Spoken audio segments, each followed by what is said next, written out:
Bonjour. Aujourd'hui, j'ai choisi de vous parler du symbole qu'utilisaient les premiers chrétiens pour se reconnaître lorsqu'ils étaient persécutés. Eh bien, vous le connaissez, c'est le poisson. Alors, le poisson, et c'est amusant parce que c'est plein de détails qui peuvent nous faire réfléchir et c'est assez pédagogique pour nous et pour aussi peut-être des enfants. Et par exemple, on peut leur expliquer que le poisson ne parle pas. Et le chrétien, eh bien, s'il doit convaincre et transmettre sa foi, c'est pas vraiment par les paroles qu'il doit le faire, c'est plus par son attitude, son comportement. Jésus lui-même, quand il a été persécuté, eh bien, il a surpris par son silence. Il n'a pas protesté, il s'est laissé faire. Des fois, on reproche au pape de ne pas prendre position sur certains sujets brûlants. Et nous-mêmes, il y a un dicton italien qui dit « acqua in bocca », l'eau dans la bouche.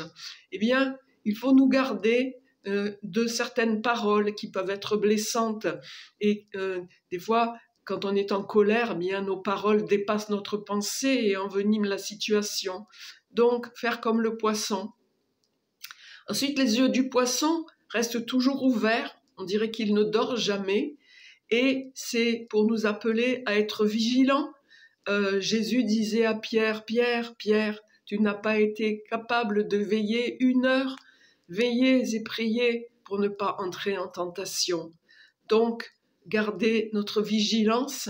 Et il y a aussi un psaume qui dit « Il ne dort ni ne sommeille, le gardien d'Israël. » Bien, Dieu est toujours là, toujours présent, comme s'il ne dormait pas, il ne dort pas. Et voilà, restez éveillés, éveillés. Ensuite, le poisson, eh bien, il est glissant, il ne donne pas prise, on a du mal à l'attraper.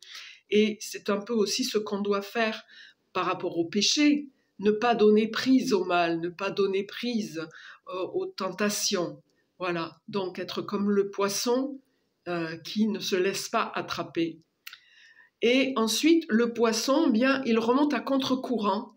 Donc, dans un monde qui a plutôt tendance à prendre le mal pour le bien et le bien pour le mal, eh bien, le chrétien, il est appelé à remonter à contre-courant bien souvent, même si ça ne le rend pas très populaire.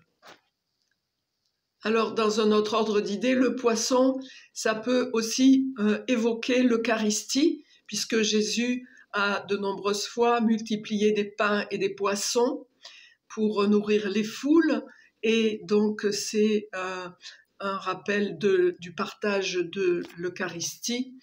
C'est aussi un rappel de la résurrection, parce que Jonas, le prophète, avait été avalé par un poisson qu'il a gardé 3 jours dans son ventre, et au bout de 3 jours, il a été recraché.